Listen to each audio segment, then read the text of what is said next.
यस कार्यक्रम हेर्नुहुने तथा सुन्नुहुने सबैजनामा मेरो नमस्कार। मेरो नाम हरिदेव कोटा। म अहिले जापानको कुमामोतो विश्वविद्यालयमा औषधि र औषधीय वनस्पतिहरूको बारेमा अध्यापन तथा अनुसन्धान गर्दछु। शिक्षा र विज्ञान तथा प्रविधि कुनै पनि समाज र देश विकासको लागि अपरिहार्य कुरा हुन्। यिनै कुरालाई मध्यनजर गर्दै र शिक्षा विज्ञान र प्रविधिको बारेमा अन्तर्क्रिया गर्नको लागि हामीले नेपालको गण्डकी प्रदेशको Gandaki province academy of science and टेक्नोलोजीसँग मिलेर एउटा नयाँ प्रोग्राम जसको नाम हामीले साइन्स फर सोसाइटी समाजका लागि विज्ञान भन्ने राखेका छौँ, त्यो लिएर तपाईँहरूको अगाडि आएका छौँ।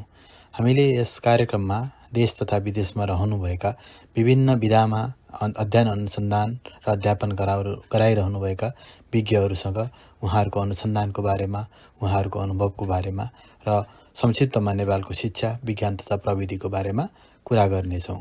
हामीले यस कार्यक्रमलाई सकेसम्म हरेक 2 हप्तामा एकपटक युट्युब, फेसबुक तथा अन्य सामाजिक सञ्जालहरूमा अपलोड गर्नेछौँ।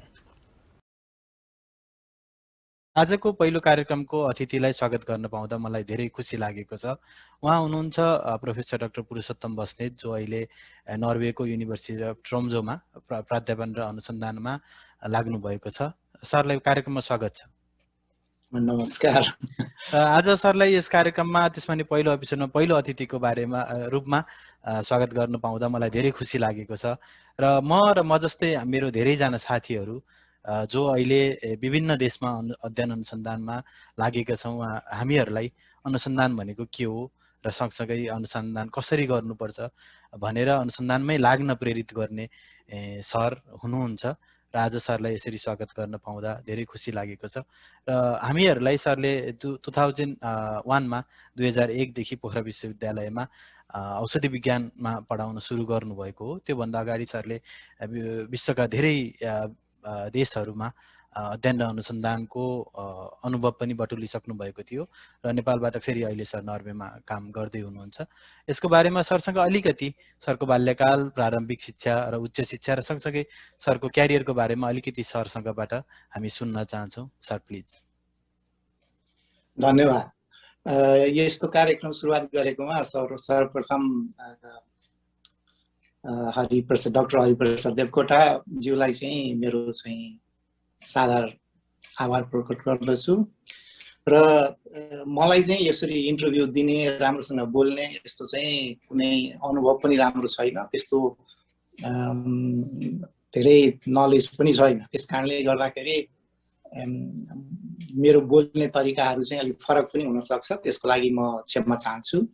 तर मलाई चाहिँ मनमा जे लागेको छ त्यो कुरा चाहिँ प्रष्टसँग राख्छु। मेरो बाल्यकाल र चाहिँ प्रारम्भिक शिक्षाको बारेमा कुरा गर्दाखेरि म 2015 सालमा पोखरामा जन्मेको। अनि त्यो बेलाको पोखरा भनेको चाहिँ एकदमै अहिले कल्पनै गर्न नसकिने खालको पोखरा थियो। र मैले थाहा पाएको अवस्था भनेको 2022-23 सालतिरको बेलादेखि हुनुपर्छ, मेरो सम्झनामा भएको कुराहरू चाहिँ। त्यो बेलामा पोखरामा बिजुली बत्ती पनि थिएन, अनि काठमाडौँ जस्तो भैरवा जस्तो चाहिँ त्यो रोड लिङ्कहरू पनि थिएन।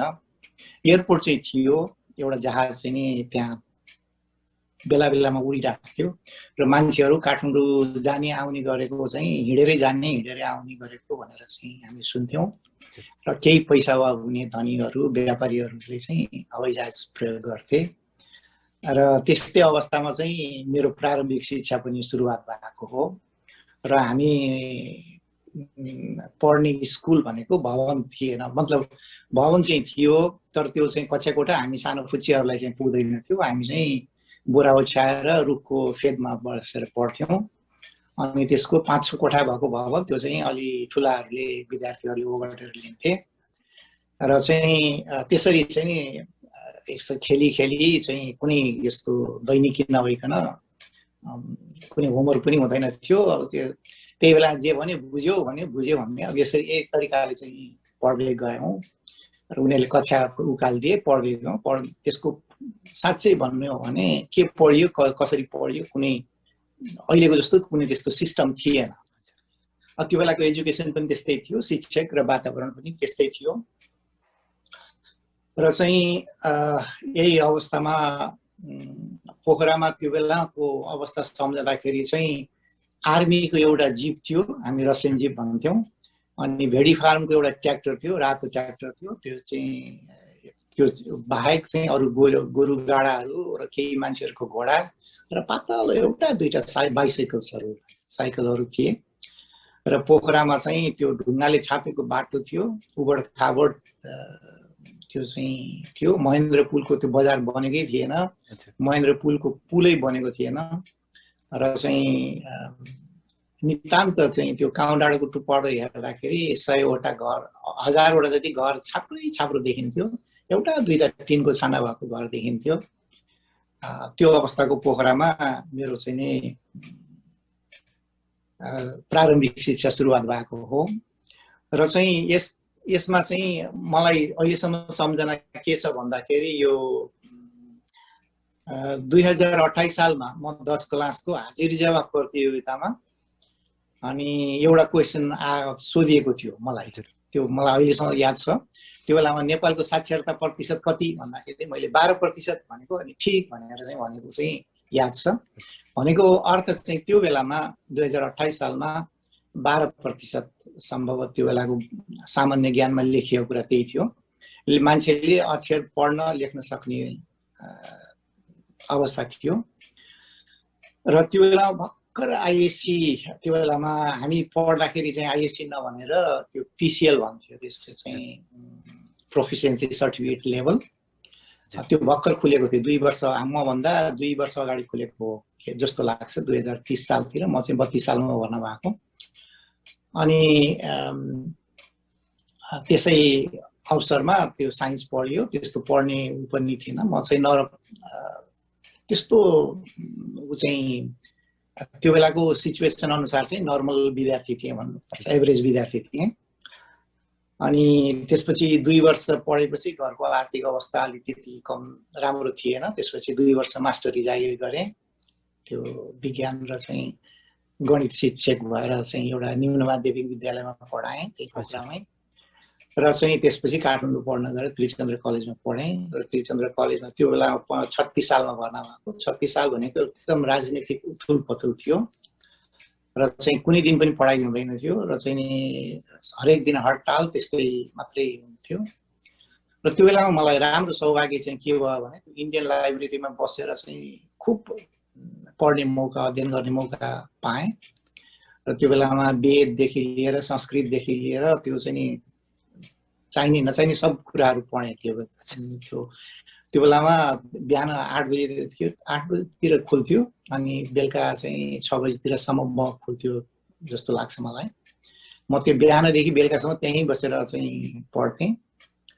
र त्यसले चाहिँ मेरो बुझ्ने क्षमता चाहिँ अलि फराकिलो बनायो। र चाहिँ त्यहाँ बिएससी पढेपछि कीर्तिपुरमा गएर एमएससी केमिस्ट्रीमा पढेँ। अनि त्यही पढ्दा पढ्दै त्यहाँबाट सिद्धार्थ वनस्थली इन्स्टिच्युट भन्नेमा चाहिँ एउटा काम गर्न पढाउन डाक्यो, त्यहीँ गएर काम गरेँ। अनि पछि त्रिचन्द्र कलेजमै थाई त्रिभुवन विश्वविद्यालयको थाई त्यो बेलामा सह प्राध्यापक के भन्छ सहायक प्राध्यापक भन्ने पद थियो, सबभन्दा तल्लो स्तरको त्यसलाई असिस्टेन्ट लेक्चरर भन्छ त्यो बेलाको। त्यही पदमा थाई जागिर भएर त्रिचन्द्र कलेजमा मेरो चाहिँ पढाइ सुरुवात भयो। र मैले पार्ट टाइम चाहिँ कीर्तिपुरमै पढाउने पनि गर्थेँ एमएससीलाई। त्यही बेलामा त्यो जापानबाट त्यही मम्बुसो अथवा चाहिँ जापानिज गभर्मेन्ट स्कलरसिपको चाहिँ अफर त्यो मेरो गुरुबार मार्फत आइपुग्यो र चाहिँ मैले त्यसलाई भरेर पठाएँ। र त्यसपछि जापानमा अध्ययन गर्ने मौका पाएँ। त्यो चाहिँ नि जापानमा पिएचडी गरेपछि त्यहीँ पोस्टडक गर्न उनीहरूले मौका दिए।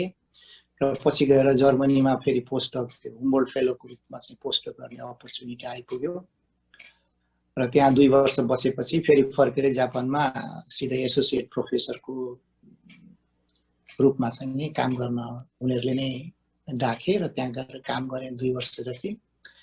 त्यसपछि नेपालमा विश्वविद्यालय पोखरा विश्वविद्यालय खुलेको छ भनेर भनेपछि अनि वास्तवमा यो काठमाडौँ विश्वविद्यालयमा काम गर्ने भनेर सुरेश राज सरसँग चाहिँ होइन, हाम्रो चाहिँ सीताराम सरसँग अलिकति कुरा भएको थियो।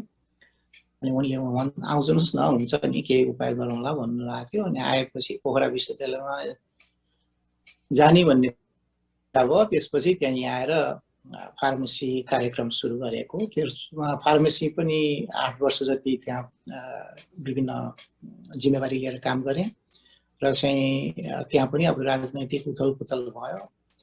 अनि त्यसपछि हामीहरू म परिवारसहित चाहिँ नर्वेमा आयौँ र चाहिँ अहिले हाल चाहिँ यही नर्वेको युनिभर्सिटी अफ ट्रोम्सो भन्ने असाध्यै उत्तरमा पर्छ।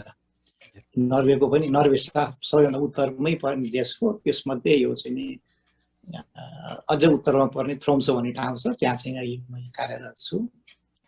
र चाहिँ पुरा जीवन चाहिँ यही आफूले चाहिँ नि पढ्ने, पढाउने र चाहिँ अरूलाई सिकाउने र चाहिँ यही अध्ययन अनुसन्धानमै पुरा जीवन चाहिँ बितेर गएको छ।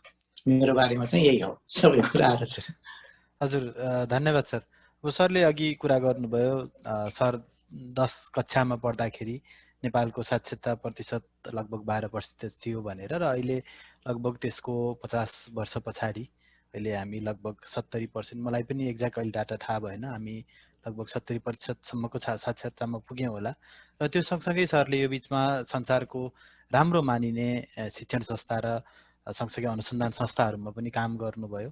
र अब अहिलेबाट सरले नेपालको शिक्षालाई हेर्दाखेरि अहिले नेपालको शिक्षामा भएको सुधारहरू, केही राम्रो पक्ष र सँगसँगै विभिन्न देशको जुन सरको अनुभव छ त्यसको आधारमा भन्दाखेरि नेपालको शिक्षामा अहिले पनि रहेको केही च्यालेन्जेसहरू भनौँ अथवा अहिले पनि हामीले अझै सुधार गर्नुपर्ने कुराहरू सरलाई के हो जस्तो लाग्छ सर?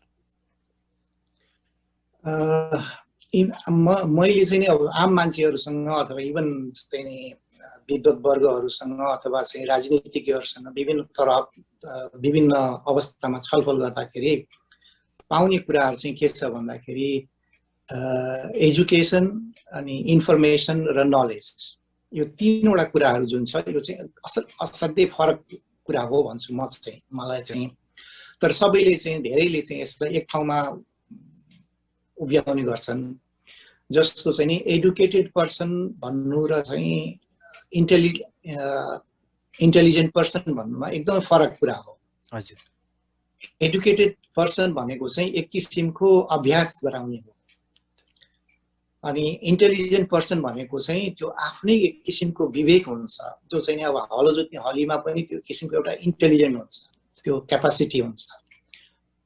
अनि त्यसमा चाहिँ हामीले एजुकेसन भन्दाखेरि बुझ्नुपर्ने कुरा चाहिँ के हो भन्दाखेरि यो एक किसिमको दैनिक अभ्यास हो एजुकेसन भन्ने मेरो बुझाइमा चाहिँ। यसले न कुनै जब दिन्छ, यसले न कुनै इन्टेलेक्ट पैदा गर्छ, र यसले चाहिँ एउटा के भन्छ भन्दाखेरि मान्छेलाई अभ्यासशील बनाउँछ। जस्तो उदाहरणको लागि चाहिँ नि आमा बाबुले चाहिँ नि कतै अफिसमा गएर काम गर्नु पर्यो, दैनिक व्यवहारको लागि काम गर्नु पर्यो भने छोराछोरी घरमा कसले हेर्दै नि भन्दाखेरि स्कुलमा लगेर राखिदिएपछि उसको चाहिँ त्यो दैनिक अभ्यास हुन्छ, एउटा त्यो कुरा भयो। अर्को चाहिँ त्यहाँ सँगै आफू जस्तै मान्छेहरूसँग बस्दा, खाँदा, हिँड्दा, झगडा गर्दा, कुरा गर्दा, अनि उसको चाहिँ नि एक अर्कालाई चाहिँ नि कम्युनिकेट गर्ने बानी पैदा हुन्छ। र चाहिँ नि टलरेन्स जुन हो त्यो चाहिँ अभ्यासबाट प्राप्त हुन्छ। त्यो चाहिँ मेन थेम, एजुकेसनको मेन थेम हो। अनि इन्फर्मेसन भनेको चाहिँ गुरुले जे सिकायो त्यही शिक्षकले सिक्ने भन्ने कुराहरू हुँदैन। त्यो एउटा सानो एउटा पर्सेन्टेज चाहिँ हो, तर चाहिँ जबसम्म विद्यार्थीलाई सिक्न मन लाग्दैन तबसम्म उसले कुनै कुरा पनि सिक्दैन। अनि त्यो चाहिँ एक किसिमको इन्फर्मेसन सेयरिङ हुन्छ, र त्यो चाहिँ मेजर पार्ट चाहिँ स्टुडेन्टको हुन्छ, र स्मल पार्ट चाहिँ नि गुरुको हुन्छ। अनि त्यो इन्फर्मेसनहरू चाहिँ नि एनालिसिस गर्ने क्यापासिटी छ कि छैन भनेर हामीले जाँच गर्छौँ, अनि यसलाई चाहिँ नम्बरिङ गर्छौँ।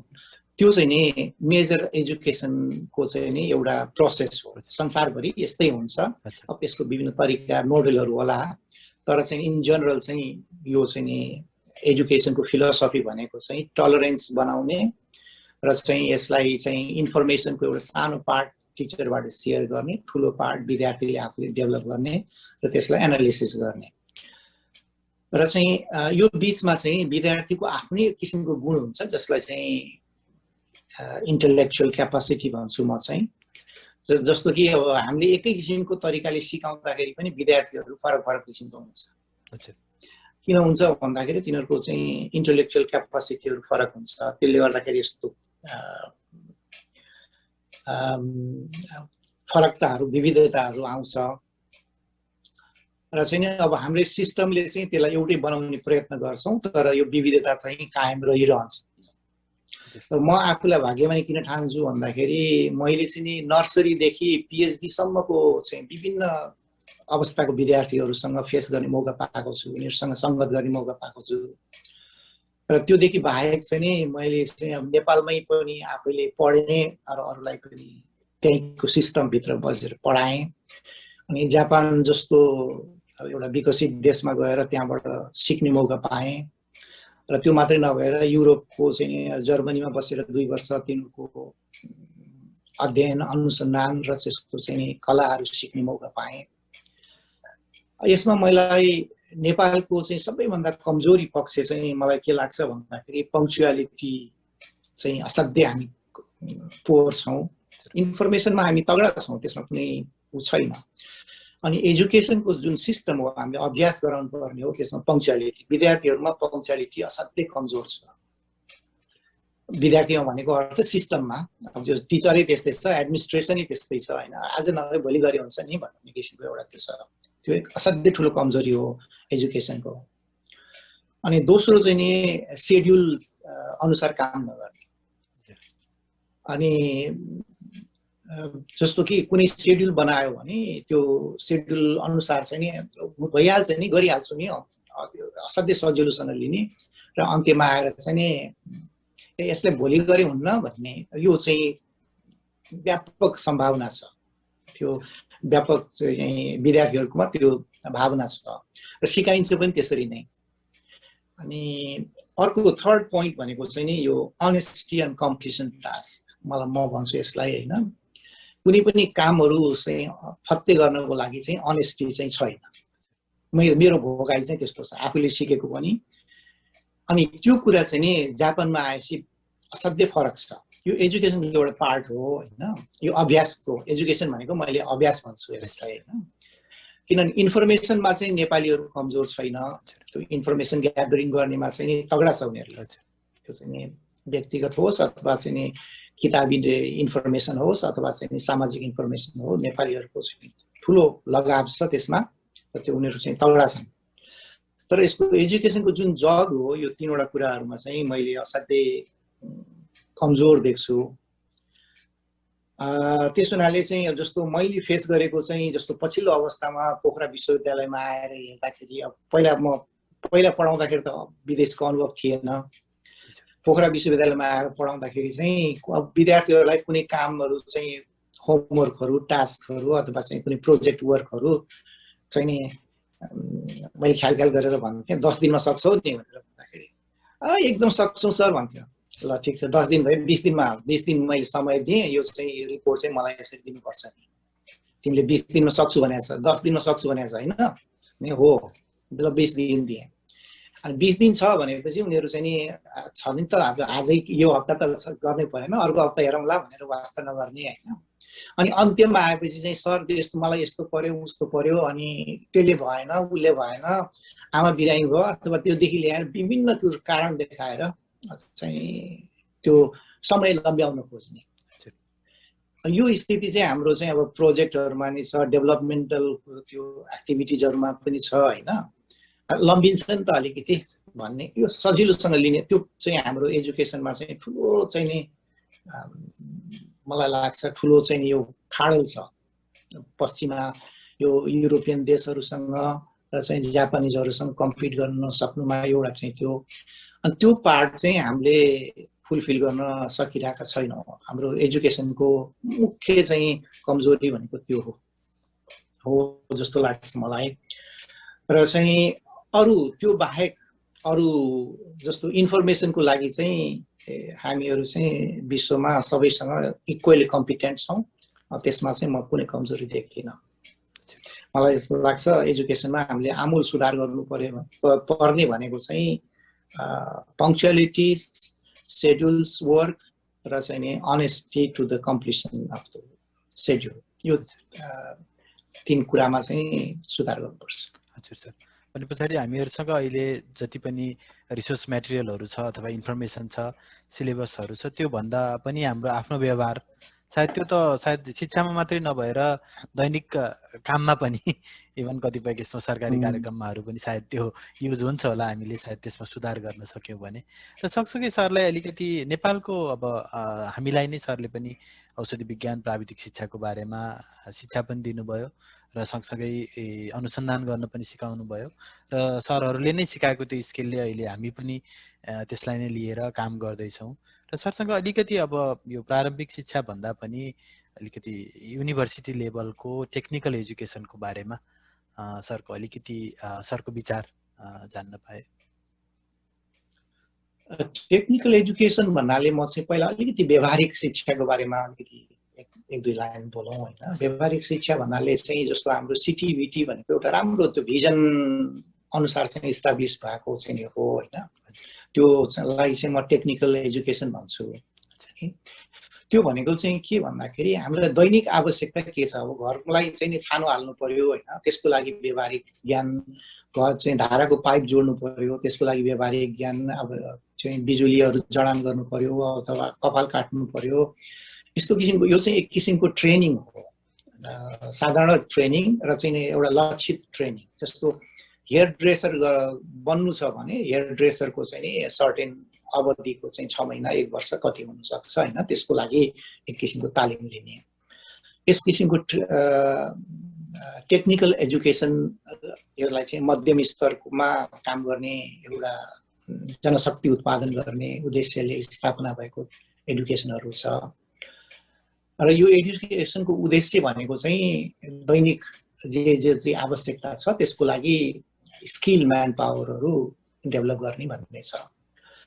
अनि यसको लागि चाहिँ के छ भन्दाखेरि एक किसिमको व्यवस्थित चाहिँ सिस्टम अथवा अर्गनाइजेसन चाहिँ हुनुपर्छ। सिटिभिटीले केही हदसम्म काम गरिरहेको छ, त्यो राम्रो पक्ष हो, तर सङ्ख्या चाहिँ एकदमै कमजोर छ। मलाई लाग्छ अहिले टोटल एजुकेसनको 20% विद्यार्थीहरू चाहिँ त्यो शिक्षा प्राप्त गर्नुपर्छ, जसलाई चाहिँ माथिल्लो स्तरको युनिभर्सिटी लेभलको शिक्षा प्राप्त गर्ने आवश्यकता रहँदैन। अनि त्यसैमा उनीहरूले चाहिँ विविधता ज्ञान हासिल गर्छन्। अब कुखुरा पालनदेखि लिएर भैँसी पालनदेखि लिएर त्यो चाहिँ फोकस्ड एरिया हुन्छ र चाहिँ त्यसको लागि छोटो र उनीहरूको जीवन सञ्चालनको लागि चाहिँ उपयुक्त हुन्छ। त्यो चाहिँ मलाई लाग्छ सरकारले अथवा चाहिँ एजुकेसन सिस्टमले त्यसलाई चाहिँ प्रायोरिटीमा राखेर झन्डै 20% एसएलसी पास गर्ने 20% विद्यार्थीलाई त्यो 2 वर्षको शिक्षा दिनुपर्छ भन्ने मेरो मान्यता हो। अनि त्योदेखि बाहेक चाहिँ नि अर्को युनिभर्सिटी लेभलमा चाहिँ जसलाई हामीले चाहिँ यो टेक्निकल एजुकेसन भन्छौँ अथवा चाहिँ यो चाहिँ साइन्स बेस्ड एजुकेसनहरू विभिन्न पर्छ। यो चाहिँ इन्जिनियरिङ भयो, मेडिसिन भयो, त्यस्तै गरेर हेल्थ सेक्टर सम्बन्धी विभिन्न विधाहरू छन्। त्यो शिक्षा चाहिँ नि असाध्य महँगो छ र चाहिँ असाध्य चाहिँ यसको चाहिँ डिमान्ड चाहिँ के छ भन्दाखेरि स्किल, यो चाहिँ स्किलफुल ह्युमन रिसोर्सेस भन्छ जसलाई चाहिँ यो सिपमूलक मानव संसाधनको चाहिँ आवश्यकता पर्छ र कति नयाँ ज्ञानहरूको लागि नयाँ स्किल भएको मान्छेहरूको आवश्यकता पर्छ। त्यो चाहिँ हामीसँग असाध्यै कमजोर अवस्थामा छौँ। तर पनि अब हामीले चाहिँ सुरुवात चाहिँ गर्नैपर्छ। विभिन्न त्यसको चाहिँ एकदम फराकिलो क्षेत्र छ, यो चाहिँ कृषिदेखि लिएर स्वास्थ्यदेखि लिएर फराकिलो क्षेत्र छ। त्यसमा चाहिँ हामीले अझै प्रोग्रेस गर्न बाँकी छ। अब हामीहरू चाहिँ अझै पनि धेरै गाउँको विद्यालयहरूमा चाहिँ नि एउटा विज्ञान पढाउने शिक्षकै पाइँदैन अनि गणित पढाउने शिक्षकै पाइँदैन। अझै पनि समस्याहरू त्यस्तो छ भन्नेहरू चाहिँ व्यापक सुनिन्छ। पहिला त झन् कस्तो विकराल थियो होला। अहिले चाहिँ अलिकति कम भए पनि त्यो अझै पनि छ। त्यसैले चाहिँ सरकारको पोलिसी र चाहिँ एडुकेसनिस्टहरूको चाहिँ पोलिसी चाहिँ के छ भन्दाखेरि यो चाहिँ व्यापक त्यसमा चाहिँ इन्भेस्ट गर्नुपर्ने र त्यसलाई चाहिँ उत्प्रेरणा गर्नुपर्ने अवस्था चाहिँ अहिले म देख्छु नेपालमा। धन्यवाद सर।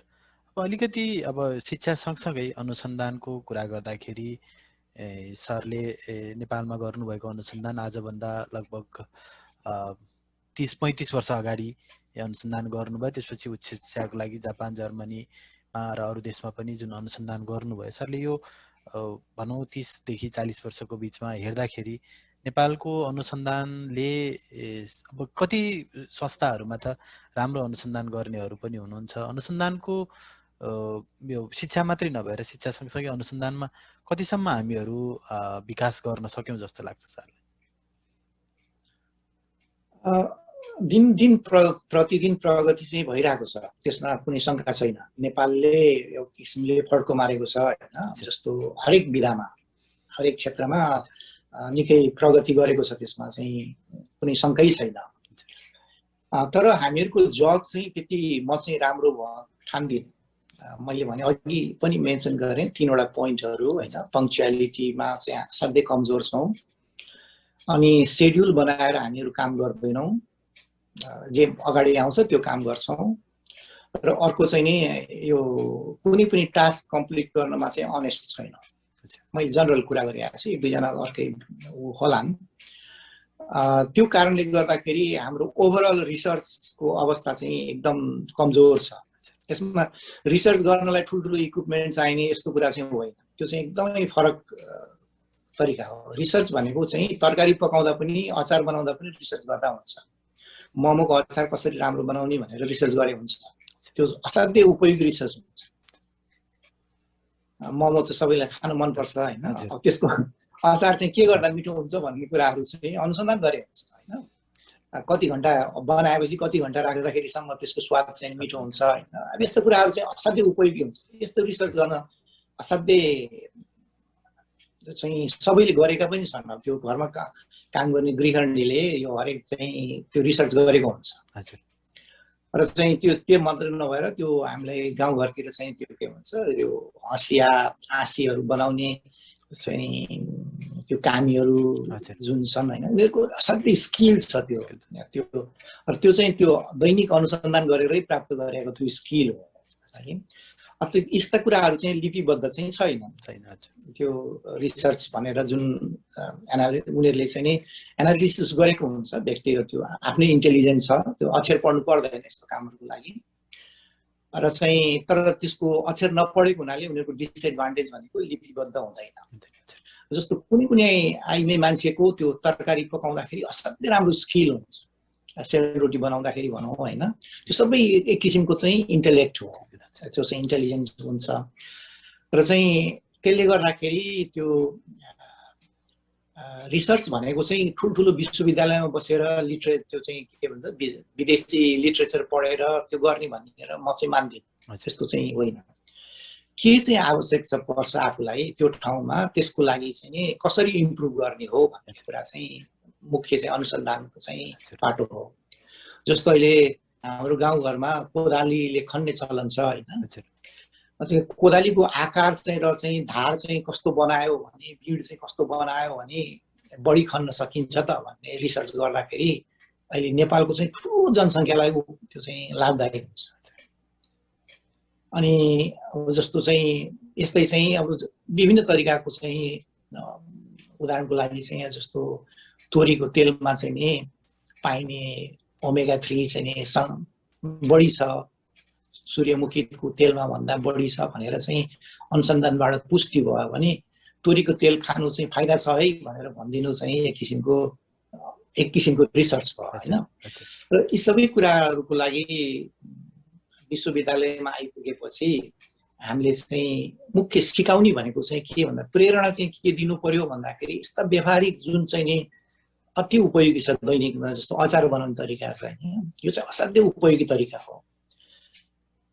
त्यो स्किललाई चाहिँ ट्याप गरेर त्यसलाई चाहिँ नि किन हुन्छ त अचार चाहिँ कति दिनमा चाहिँ अमिलो हुन्छ, कति अमिलो भयो भने खान मिठो हुन्छ, अथवा कति दिनसम्म यसलाई बचाउन सकिन्छ, यस्ता किसिमको रिसर्चहरूमा कस्तो किसिमको माइक्रोबहरूले काम गरेको हुन्छ र यसको स्वास्थ्यमा चाहिँ अथवा कस्तो किसिमको इम्प्याक्ट हुन्छ। यस्ता किसिमका साधारण रिसर्च हो जसलाई चाहिँ हामीले घरमै बसेर गर्न सक्छौँ र चाहिँ यसको लागि ठुलो चाहिँ प्रयोगशालादेखि लिएर हरेक कुराहरू आवश्यक पनि पर्दैन र त्यसको उपयोगिता भयो भने विशाल छ। यसको चाहिँ बजारदेखि लिएर होइन यसको उपयोगदेखि लिएर ठुलो छ, हाम्रो दैनिक जीवनमै परिवर्तन ल्याउँछ।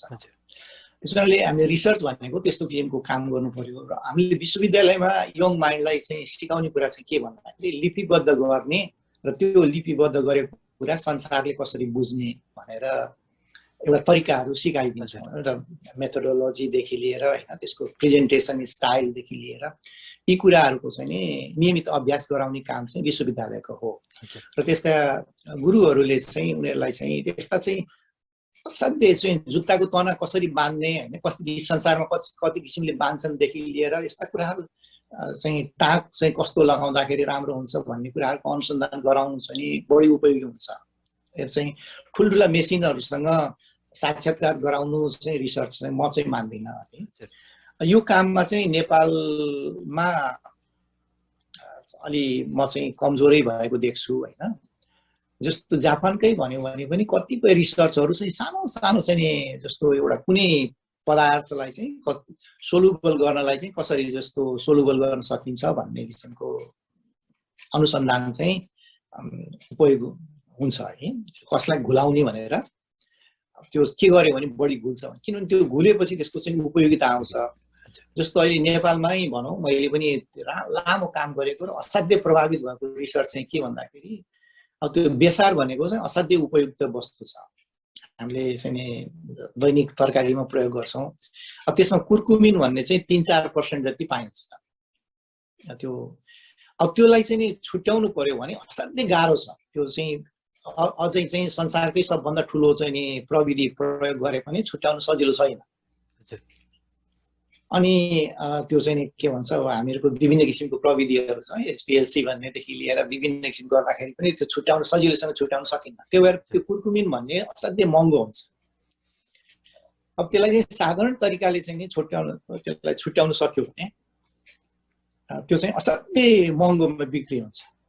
अब त्यस्तो कामको रिसर्चहरू चाहिँ प्राय चाहिँ ओभरलुक भएको चाहिँ नेपालमा त्यही अध्ययन बढ्ता नभएको जस्तो देख्छु।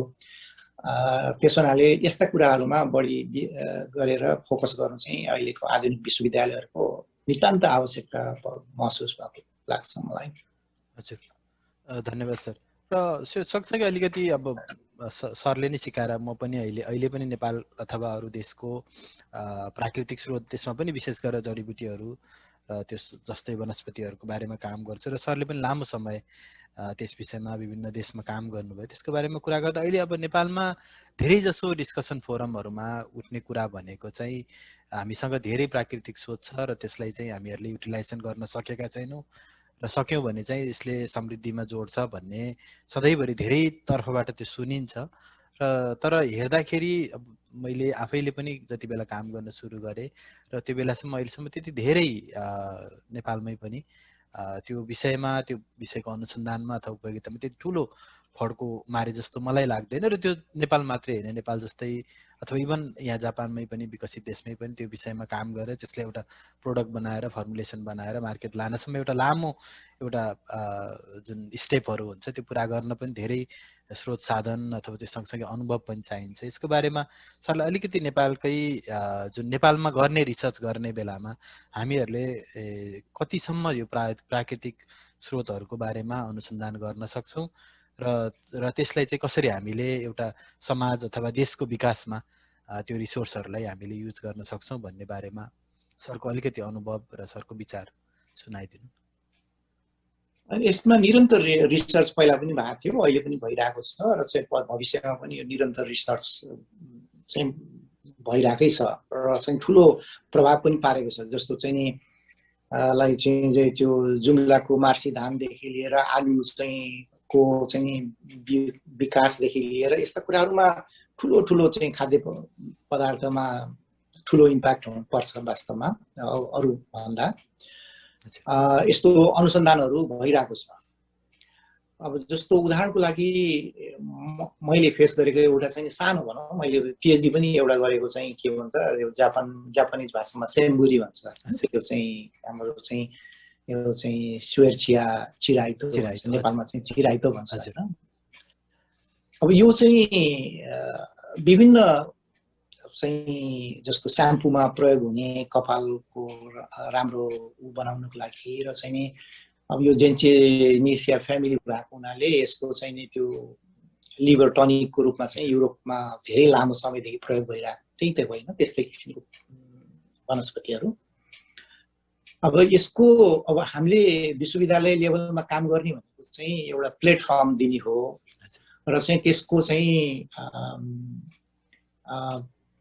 वैज्ञानिक चाहिँ फ्याक्टहरूको चाहिँ के कस्तो अवस्था छ भनेर जानकारी गराउने एउटा कुरा भयो, एउटा पाटो भयो। र अर्को पाटो चाहिँ यसको व्यापारीकरण अथवा चाहिँ बजारीकरण कसरी गर्ने भन्ने अर्को पाटो भयो र यसलाई चाहिँ विश्वव्यापी कसरी बनाउने भन्ने चाहिँ तेस्रो बाटो भयो। त्यसो हुनाले अब एउटै मान्छेले सबै कुरा सब एकैचोटि गर्न चाहिँ सक्दैन। त्यसो हुनाले अब गभर्नमेन्टले चाहिँ यसमा के भन्छ यो कोअर्डिनेसन गर्ने सामञ्जस्यताको भूमिका गर्ने काम गर्नुपर्छ। जस्तो मैले भने त्यो स्वेर्चियाको कुरा चाहिँ कस्तो छ भन्दाखेरि अहिले चाहिँ साधारणतया चाहिँ यो वाइल्ड भेराइटिजहरू कलेक्ट गर्ने चलन छ।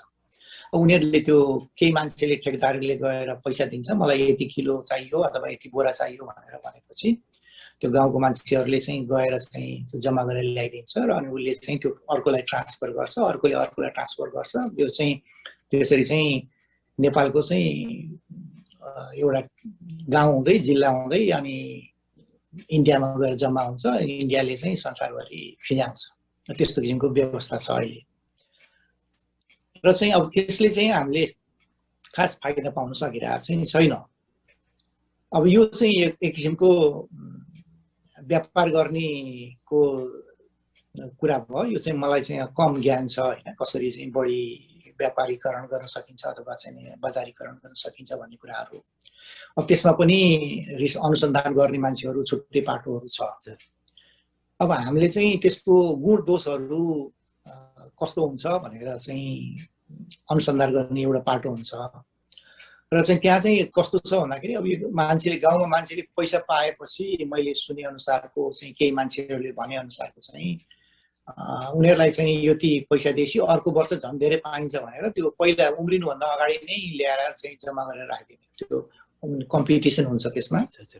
अनि त्यसले गर्दाखेरि एक ठाउँमा एक किसिमको प्याचेसहरूको होल लोकालिटी नै नष्ट भएर जान्छ। त्यो चाहिँ पुरा फैलिएर बिउ चाहिँ भुइँमा झरेर अनि चाहिँ कसरी हार्भेस्टिङ गर्ने भन्ने चाहिँ त्यो टेक्निक्सहरू हामीले जबसम्म सिकाउँदैनौँ अनि हाम्रो चाहिँ नि त्यो अनुसन्धान चाहिँ अपुरो हुन्छ। त्यस कारणले चाहिँ हामीले चाहिँ जस्तो कसरी उत्पन्न हुन्छ र कसैको चाहिँ कसरी चाहिँ नि उपयोगी वस्तुहरू हार्भेस्ट गर्ने हो र चाहिँ कसरी चाहिँ त्यसको लागि चाहिँ सस्टेनेबल चाहिँ बनाउन सकिन्छ भन्ने कुराहरूमा व्यापक अध्ययन गरिदिनुपर्छ। अनि त्यो काम चाहिँ नेपालमा पटक्कै भएको छैन। त्यो चाहिँ अब सुरुवात गर्नुपर्छ। अब चाहिँ जनशक्ति पनि बिस्तारै बुझ्ने जनशक्तिहरू एक किसिमको विश्वविद्यालयले तयार गर्दैछ र त्यसमा चाहिँ हरेक यङ माइन्डको ठाउँमा चाहिँ एउटा एउटा वनस्पतिहरूलाई फोकस गरेर त्यसलाई कसरी बढीभन्दा बढी सङ्ख्यामा उत्पादन गर्न सक्ने हो र अर्को चाहिँ त्यसलाई कसरी चाहिँ उपयोगी तत्त्वहरू के छन् र त्यसको चाहिँ कसरी चाहिँ यसको चाहिँ हार्भेस्टिङ गर्ने र प्रिजर्भ गर्ने हैन, यी कुराहरू सबै कुराहरू चाहिँ हामीले जनस्तरमा लान सकिरहेका छैनौँ। र अब हामीले चाहिँ त्यो अनुसन्धान गरेर पेपर लेखेर त्यो गाउँको मान्छेलाई कुनै अर्थ पनि हुँदैन, कुनै मतलब पनि हुँदैन जसले चाहिँ वास्तवमा उपयोग गरिरहेको हुन्छ।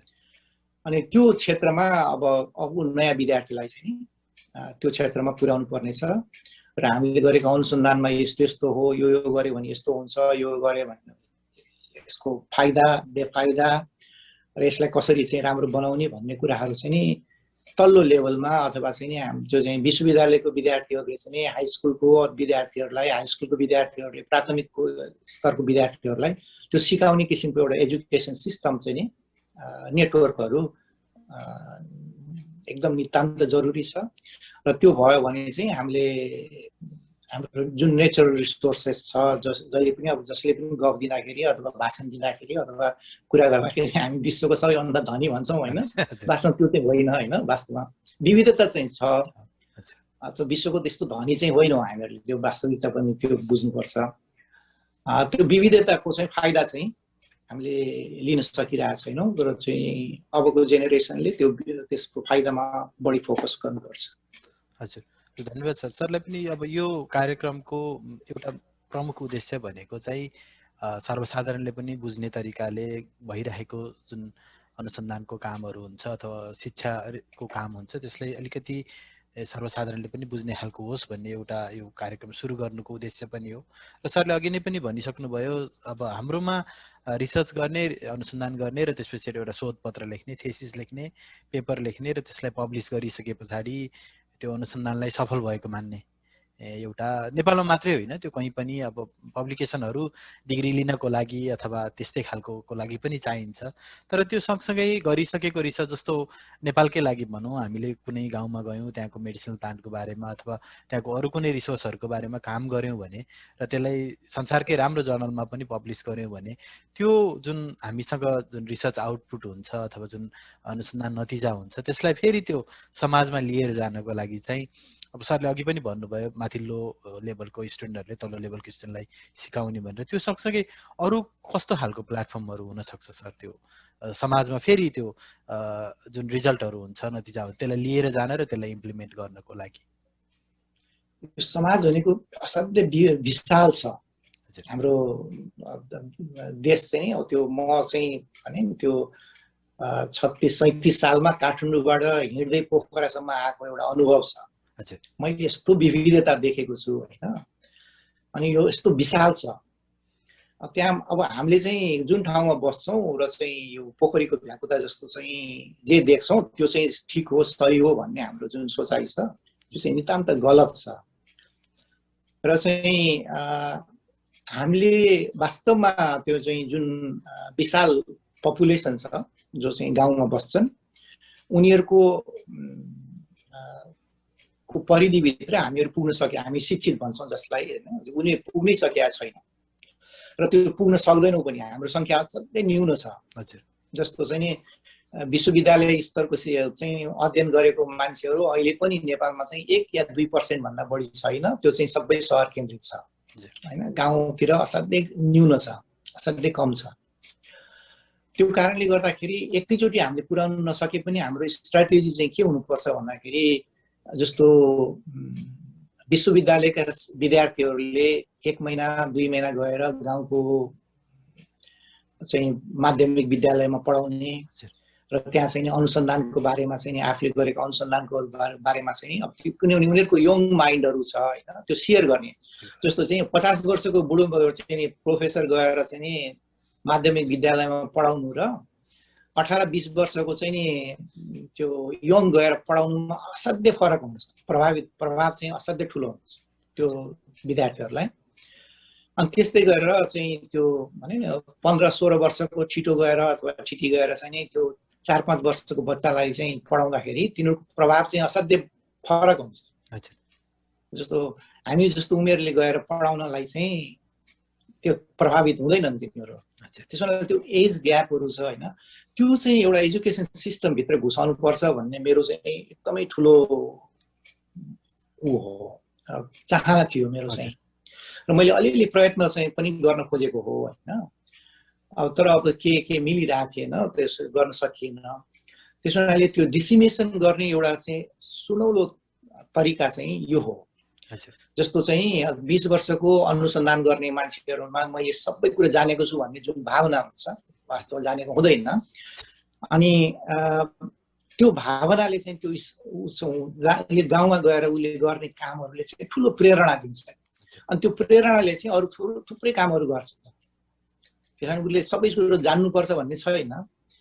अनि त्यो चेन जुन हो हामीले होइन एजुकेसनभित्र चाहिँ फिट गर्न सकिरहेको छैनौँ।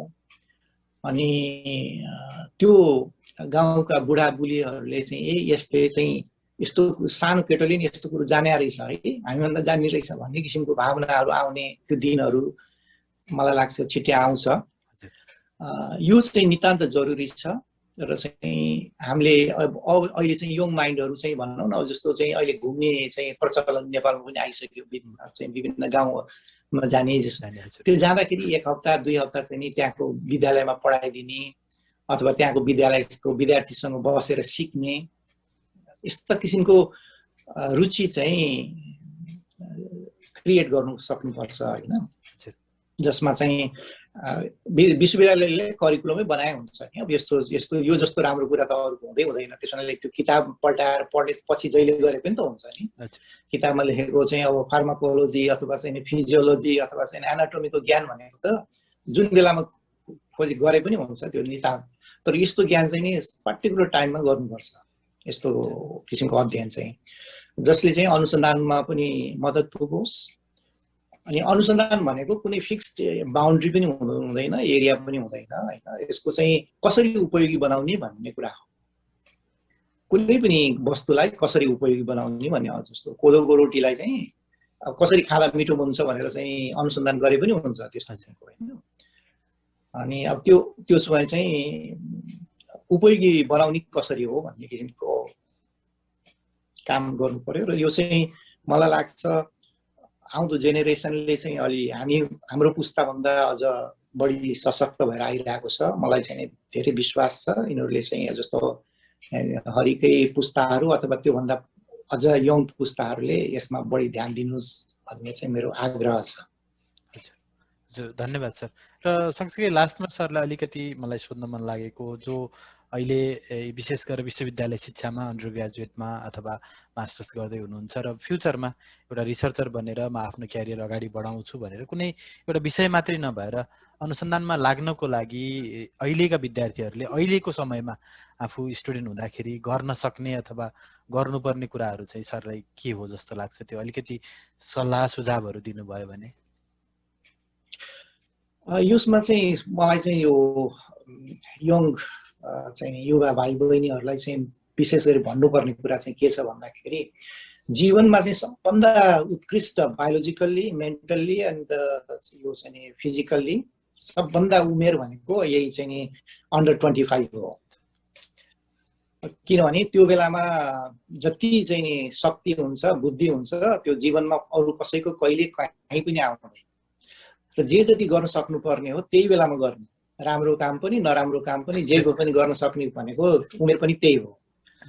त्यस हुनाले यो बेलालाई चाहिँ जुन शक्ति छ त्यो शक्तिलाई चाहिँ नि विविधीकरण गर्ने, त्यो शक्तिलाई चाहिँ नि ठिक ठाउँमा, ठिक भन्नाले यो चाहिँ रिलेटिभ टर्म हो, त्यो चाहिँ भनाइको अर्थ चाहिँ अरूलाई पनि उपयोगी हुने अथवा भविष्यसम्म उपयोगी हुने काममा चाहिँ नि प्रयोग गर्यो भने त्यो देशको विकास हुन्छ। त्यो एकजनाले गरेर हुने कुरा होइन, सबैले लाग्नुपर्छ होइन। त्यस किसिमको एउटा लहर जस्तो म यो अलिकति सानो राजनीतिक कुरा गरौँ, म चाहिँ 23-24 सालकोतिर हुँदाखेरि नेपालमा चाहिँ त्यो बहुदलीय व्यवस्था सिद्धिएर पञ्चायती व्यवस्थाको लहर चाहिँ आएको थियो, मलाई सम्झना छ त्यो बेलामा। र चाहिँ त्यसको आफ्नो देश चाहिँ गाउँको विकास गर्नुपर्छ भन्ने कुराहरू थियो होइन। त्यसपछि गाउँको बाटो खन्ने कुराहरू थियो, एउटा लहर थियो। मलाई अझ पनि सम्झना छ, मेरो आमा चाहिँ त्यस्तो एजुकेटेड होइन, तर उहाँको आँखामा मैले त्यो विश्वास देखाएको थिएँ कि अब चाहिँ देशमा चाहिँ विकास आउँछ भन्ने किसिमको एउटा लहर जुन थियो, त्यो 24-25 सालतिरको कुरा मलाई यहाँ सम्झना छ। थुप्रो गाउँमा चाहिँ त्यो तरकारी खेती गर्ने लिएरदेखि फलफुल खेतीदेखि लिएर चाहिँ त्यो बाटो खन्ने यस्तो एउटा नौलो चाहिँ आएको थियो, लहर थियो। पछि त्यो सेल आयो, त्यो 28-29 सालमा राजा महेन्द्र मरेपछि सेल आयो। त्यो विश्वास चाहिँ राजनीतिले अहिले युवाहरूमा दिन सकिरहेको छैन, त्यो दुःखद कुरा हो। अनि त्यो चाहिँ मलाई लाग्छ एउटा पाटो भयो होइन। तर अब राजनीतिले दिएन भने चाहिँ अब युवाले चाहिँ के गर्ने त हात बाँधेर बस्नुभयो त, हामीलाई दिएन हामी गर्दैनौँ भन्ने हो त भन्ने, त्यो त होइन। त्यसो चाहिँ युवाले चाहिँ आफूले गर्न सक्ने कुराहरू गर्न सक्नुपर्छ। जस्तो हामीले एउटा सानो अनुसन्धान गरेका थियौँ पोखरा विश्वविद्यालयमा बस्दाखेरि 15 किलोको बच्चाले चाहिँ नि 8 किलोको किताबको भारी बोकेर हिँड्दो रहेछ हैन। त्यो साधारणतया चाहिँ नि 15 बच्चाको वेट चाहिँ 15 किलो छ, उसको झोलाको भारी चाहिँ 8 किलो छ। त्यस्तो चाहिँ अनुसन्धानबाट पत्ता लागेको छ है। अब यङ विद्यार्थीले गर्ने भनेको अनुसन्धान भनेको त्यो त्यही इफिसियन्सी काम गर्ने विद्यार्थीलाई आवश्यकता कम गर्न त भएन, त्यो आवश्यक भएर बोके अब त्यो सबै किताबहरू हैन। अब त्यसलाई कसरी चाहिँ कम बोझ दिएर त्यो काम गर्न सकिन्छ त, त्यतिकै अर्थात् त्योभन्दा बढी इफिसियन्ट काम चाहिँ हुनु पर्यो। एजुकेसनमा कम्प्रोमाइज गर्नु भएन, उसले पाउने इन्फर्मेसनमा कम्प्रोमाइज गर्नु भएन, तर उसको भारी चाहिँ कम हुनु पर्यो। अब त्यो उपाय के छ त? अब यङ मान्छेहरूले यस्तो कुराहरूमा फोकस गर्दाखेरि पुरा एउटा सोसाइटी चेन्ज हुन्छ, यो चाहिँ हाम्रो स्कुलको सिस्टम चेन्ज हुन्छ हैन। अब यो यस्ता यस्ता मसिना कुराहरू छन्, यो चाहिँ झिना मसिना कुराहरू छन्, तर यो चाहिँ अहिले नयाँ विद्यार्थीहरूले फोकस गर्नु पर्यो। र चाहिँ अनुसन्धान भनेको चाहिँ एकदम त्यो ठुल्ठुलो जर्नल पढेर त्यो जर्नलमा जे लेखिएको छ त्यही गर्छु भन्ने चाहिँ अनुसन्धान हो, पटक्कै होइन। त्यसमा चाहिँ एकदम अनुसन्धान भनेको आफ्नो अगाडि जे छ समस्या छ त्यसको चाहिँ नि कसरी चाहिँ नि समस्यालाई सुल्टाउने भन्ने कुरा हो। अनि सानो सानो काम गर्दै जाँदाखेरि ठुल्ठुलो कामहरू चाहिँ सँगसँगै पर्न आउँछ। जस्तो मैले प्राय भन्ने गरेको चाहिँ एउटा चाहिँ के भन्दाखेरि एउटा स्टेसनरी छ, त्यो मेमो पेपर भन्छ हैन। त्यो चाहिँ नि स्टिक पेपर छ जो चाहिँ नि टाँसेपछि चट्ट उक्काउन मिल्ने पेपर हो। स्टेसनरीमा एउटा राम्रो ब्रान्ड हो त्यो। त्यो जुन मान्छेले अनुसन्धान गर्दै थियो त्यसको चाहिँ त्यो ग्लूको बारेमा, त्यो ग्लू चाहिँ नि उसले सुपर ग्लू बनाउने भनेर अनुसन्धान गरेका थियो उसको चाहिँ मैले अध्ययन गरे अनुसार चाहिँ। तर त्यो यस्तो किसिमको कमजोर ग्लू भएर त्यो गम अथवा ग्लू भएर निस्क्यो उसको चाहिँ आविष्कार। अनि उसले चाहिँ आत्महत्या गर्ने प्रयास गरेका थियो, किनकि उसले चाहिँ त्यो एकचोटि टाँसिएपछि कहिले उक्किन नपर्ने किसिमको चाहिँ ग्लू बनाउन खोजेका थियो। तर बन्यो चाहिँ त्यो असाध्यै कमजोर बन्यो। त्यस्तो ग्लूको त कुनै कामै छैन, त्यो राख्ने बित्तिकै उक्किहाल्ने त्यस्तो ग्लूको पनि के काम हुन्छ भन्ने कुराहरू भयो। तर अर्को नजिकैको साथीले चाहिँ त्यसलाई चाहिँ ओहो यो जस्तो आवश्यक वस्तु चाहिँ केही पनि छैन, यो अर्को कुनै हुनै सक्दैन भनेर उसले चाहिँ त्यसलाई चाहिँ त्यो मेमो पेपरमा उक्कायो। अहिले संसारमा त्यो पेपर असाध्यै महँगो पनि छ त्यो चाहिँ प्याटेन्टको कारणले गर्दाखेरि, र चाहिँ त्यो चाहिँ असाध्यै उपयोगी पनि छ। यो टाँस्यो फेरि उक्काएर फ्याँक्न भइहाल्छ। त्यस हुनाले मान्छेले चाहिँ धेरै जस्तो चाहिँ फोकस चाहिँ के छ भन्दाखेरि रिसर्च भनेको चाहिँ उपयोगिता मात्रै भनेर फोकस गर्ने भन्ने चाहिँ मा फोकस गरेर चाहिँ रिसर्च गर्ने गर्छन् हैन। उपयोगिता पनि सँगसँगै आउनुपर्छ चाहिँ। तर चाहिँ के भन्दाखेरि कुनै काम चाहिँ जे गर्छु भनेर भयो त्यो भएन भने त्यसलाई कसरी अर्कोमा उपयोग गर्ने भनेर चाहिँ सँगसँगै प्यारलली सोच्नुपर्छ।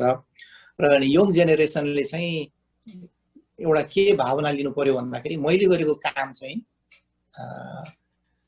कसरी उपयोग गर्ने र चाहिँ कसरी चाहिँ यो चाहिँ बढीभन्दा बढी उपयोगी हुन सक्छ भनेर अनेस्ट, अहिले मैले त्यो 3टा पोइन्ट भनेको थिएँ त्यसमध्ये चाहिँ अनेस्ट कम्प्लिसन हैन। जे जस्तो आउँछ त्यसलाई चाहिँ अनेस्टली चाहिँ एक्सेप्ट गर्ने र त्यसलाई चाहिँ अनेस्टली उपयोग गर्ने, यो चाहिँ एउटा कुरो पार्टो भयो। अर्को पाटो चाहिँ आफूले जानेको अरूलाई सिकाउने, किनभने त्यो सिकाउँदाखेरि चाहिँ अरू बढी जानिन्छ र चाहिँ बढी कहिले नबिर्सिने हुन्छ। अनुसन्धान होस् अथवा कुनै इन्फर्मेसन होस्, त्यो चाहिँ आफूले जति जान्यो त्यो बढी अरूलाई चाहिँ नि डिसिमिनेट गर्ने अथवा चाहिँ बढी चाहिँ नि त्यसलाई चाहिँ नि सिकाउने अथवा चाहिँ त्यसलाई चाहिँ अरूमा डिस्ट्रिब्युट गर्ने हैन। त्यो चाहिँ नि अनुसन्धान र चाहिँ नि एजुकेसनको सबभन्दा महत्त्वपूर्ण पार्ट हो। र त्यो चाहिँ जति बढी गर्न सक्यो मान्छेले त्यो चाहिँ त्यति नै बढी उपयोगी हुन्छ। र चाहिँ यो अर्को चाहिँ अब त्यसपछि आफूले जे गरेको छ त्यसमा चाहिँ सानो सानो कामहरूबाट सुरुवात गर्ने, ठुल्ठुला चाहिँ नि एम्बिसन जस्तो चाहिँ नि अहिले फार्मेसीमा पढ्ने विद्यार्थीहरूले क्यान्सरको औषधि पत्ता लगाउँछु भन्ने किसिमको जस्तो किसिमको उद्देश्य चाहिँ लिनु पटक्कै हुँदैन।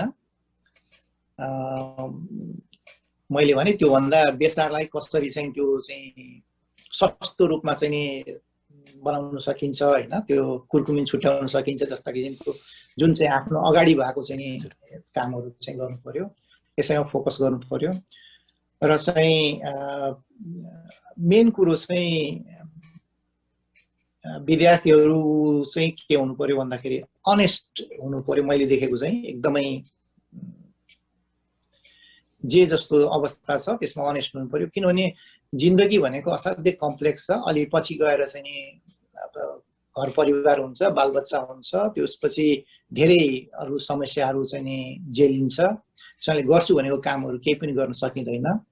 त्यसैले यो अन्डर 25 अन्डर 30 मा चाहिँ जे जति गर्न सक्ने हो र चाहिँ त्यो सबै गर्नुपर्ने हुन्छ। र यो बेलामा निडर मान्छे चाहिँ निडर पनि हुन्छ। र चाहिँ म चाहिँ के भन्छु भन्दाखेरि अलिकति आफूमा भएको नलेज चाहिँ नि गाउँमा जाने, डिसिमिनेट गर्ने र चाहिँ त्यहाँबाट सिक्ने, र चाहिँ सिक्नको लागि कुनै युनिभर्सिटी चाहिँ चाहिँदैन। यो काम चाहिँ यङ जेनेरेसनले अहिले नितान्त गर्नुपर्ने देख्छु। त्यो भयो भने चाहिँ हाम्रो सहरको ज्ञान अथवा विश्वविद्यालयको ज्ञान चाहिँ तल गाउँसम्म पुग्छ। जबसम्म त्यो पुग्दैन तबसम्म चाहिँ यो साइन्सको विकास पनि हुँदैन र हामीले वास्तविक आउने जुन फाइदा हो त्यो पाउन सक्दैन। मेरो चाहिँ दृढ विश्वास चाहिँ यही हो। सर धेरै धेरै धन्यवाद सर। सरसँग आजभन्दा लगभग ठ्याक्कै 20 वर्ष अगाडि पोखरा विश्वविद्यालयको नयाँ बजारको क्याम्पसमा क्लासभित्र अथवा चौरमा बसेर सधैँभरि यस्तै खालको उत्प्रेरणा हुने खालको कुराहरू सधैँ सुन्थ्यौँ हामीले। आज मलाई फेरि एकपटक धेरै वर्ष पछाडि त्यही समयको याद आयो र म आफूलाई चाहिँ एकदमै भाग्यमानी लाग्छ मलाई चाहिँ, किनकि लगभग 6 वर्ष मैले सरसँग धेरै कुराहरू सिक्ने मौका पाएँ र आजको यो लगभग 1 घन्टाको यो इन्टरभ्यूबाट धेरैजना मेरै साथीहरू जसले सरसँग सिक्न पाउनुभयो र सँगसँगै सरलाई चिन्ने अथवा सरलाई यो प्रोग्रामबाट चिन्नु हुनेहरूले सरबाट धेरै कुराहरू सिक्नुहुन्छ जस्तो मलाई लाग्छ। आज यो समय दिनुभएकोमा सरलाई धेरै धेरै धन्यवाद र भविष्यमा फेरि अरू यही कार्यक्रमको अरू श्रृङ्खलाहरूमा अरू छुट्टै कुनै एउटा विषयवस्तु लिएर हामी सरसँग फेरि आउनेछौँ। आजको लागि सरलाई धेरै धेरै धन्यवाद र यो प्रोग्राम हेर्नुहुने र सुन्नुहुने सबैजनालाई मेरो धेरै धन्यवाद र अबको लगभग 2 हप्ता पछाडि फेरि यस्तै एकजना विज्ञसँग